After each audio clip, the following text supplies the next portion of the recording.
لیکن غامدی صاحب، ہم دیکھتے ہیں کہ ہم جب قرآن کھولتے ہیں، اس کے تراجم پڑھتے ہیں، اس کی تلاوت کرتے ہیں اور تفاسیر کا بھی جائزہ لیتے ہیں، تو یوں معلوم ہوتا ہے کہ جیسے ہمارا ذہین طبقہ کوئی محسوس نہیں کرتا وہ چیز جس سے اس کا دل بدل جائے یا دماغ بدل جائے، وہ کوئی مناسبت محسوس نہیں ہوتی. یوں لگتا ہے کہ کچھ واقعات ہیں اور وہ ریپیٹ ہو رہے ہیں، اور اسی طرح سے کچھ جو آخرت کی بات ہے وہ بار بار ہو رہی ہے، اور اس میں کوئی یوں لگتا ہے کہ کوئی اسٹیمولیشن نہیں ہے پڑھنے والے کے لیے. یہ میں ایک عام آدمی کا پرسپیکٹو سے آپ سے یہ بات جاننا چاہتا ہوں. آپ نے خود بھی بتایا کہ ابتدا میں قرآن نے آپ کو متاثر نہیں کیا جس طرح آپ اس کو دیکھتے تھے.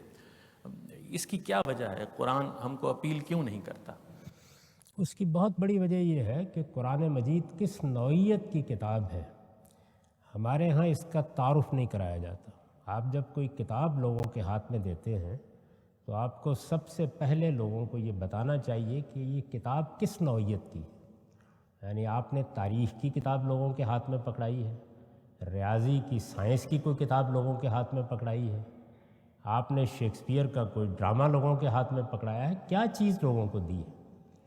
ایک عمومی سا بیان دے دیا جاتا ہے کہ یہ انسانوں کی ہدایت کے لیے ہے، خدا کی آخری کتاب ہے، محمد الرسول اللہ صلی اللہ علیہ وسلم پر نازل ہوئی ہے، اس میں انسانوں کو رہنمائی دی گئی ہے. یہ ساری باتیں اپنی جگہ ٹھیک ہے، لیکن یہ کتاب کس نوعیت کی کتاب ہے؟ تو اگر آپ لوگوں کو یہ بتائیں کہ اس کتاب کی نوعیت یہ ہے کہ اللہ تعالیٰ نے آخری رسول کو دنیا کی ہدایت کے لیے مبعوث کیا. وہ آخری رسول جب زمین پر آئے تو انہوں نے اپنی قوم کو انذار کیا. انذار قرآن مجید کی اصطلاح ہے.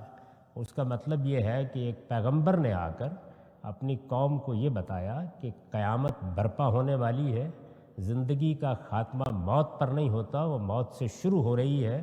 اس کے بعد ایک نئی دنیا میں تم آنکھ کھولنے والے ہو، اور اگر تم میری اس بات کو نہیں مانو گے، نہیں قبول کرو گے، میں دلیل دوں گا، میں سمجھاؤں گا، میں تمہارے ساتھ مباحثہ کروں گا، لیکن اگر میری بات نہیں مانو گے تو جو جزا اور سزا قیامت میں ہونی ہے میں وہ اس زمین پر برپا کر کے دکھا کے جاؤں گا. یہ ایک پیغمبر نے آ کر دنیا کو کہا. جب اس نے یہ کہا تو پھر یہ جزا و سزا کیسے برپا ہوئی؟ اس نے کیا کہا، لوگوں نے کیا کیا، کیا مکالمے ہوئے، کیا بات ہوئی، مخاطبین کون کون تھے، کن کو ایڈریس کیا گیا، ان کی طرف سے کیا رد عمل سامنے آیا، اس کے بعد یہ دعوت، یہ پیغام جن مراحل سے گزرا وہ کیا کیا پیش آئے، اور آخر میں خدا نے اپنا فیصلہ سنایا. اور وہ قیامت جو ہم سب کے لیے برپا ہونے والی ہے وہ عرب کے باشندوں کے لیے اسی زمین پر برپا ہو گئی. یہ قرآن مجید اس قیامت کی سرگزشت ہے.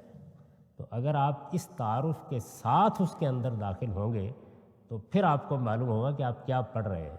پھر وہ آپ کے لیے ایک دوسری دنیا کھول دے گا.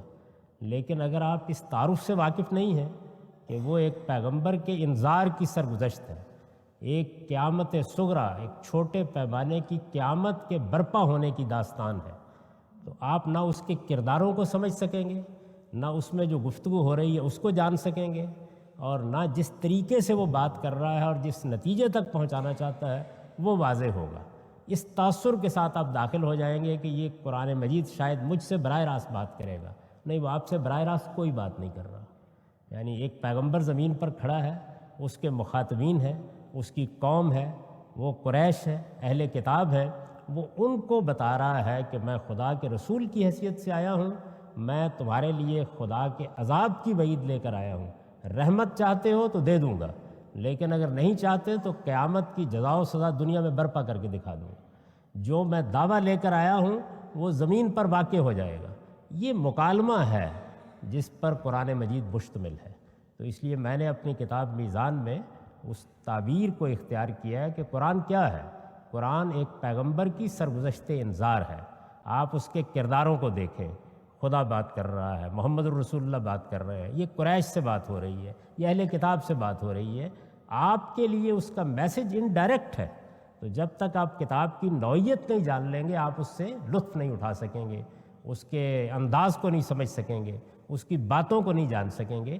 قرآن یہ کتاب ہے، گویا اس میں صرف ہدایت نہیں دی گئی، ہدایت کو زمین پر برپا کر کے دکھایا گیا ہے۔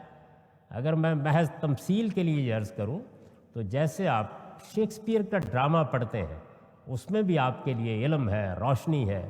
ہمارے شاعر اقبال نے شیکسپیئر کو خراج تحسین پیش کیا ہے کہ حفظ اسرار کا فطرت کو ہے سودا ایسا، راز نہ پھر نہ کرے گی کوئی پیدا ایسا۔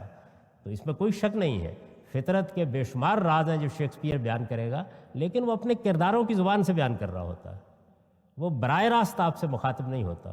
قرآن کا معاملہ بھی یہی ہے۔ غامدی صاحب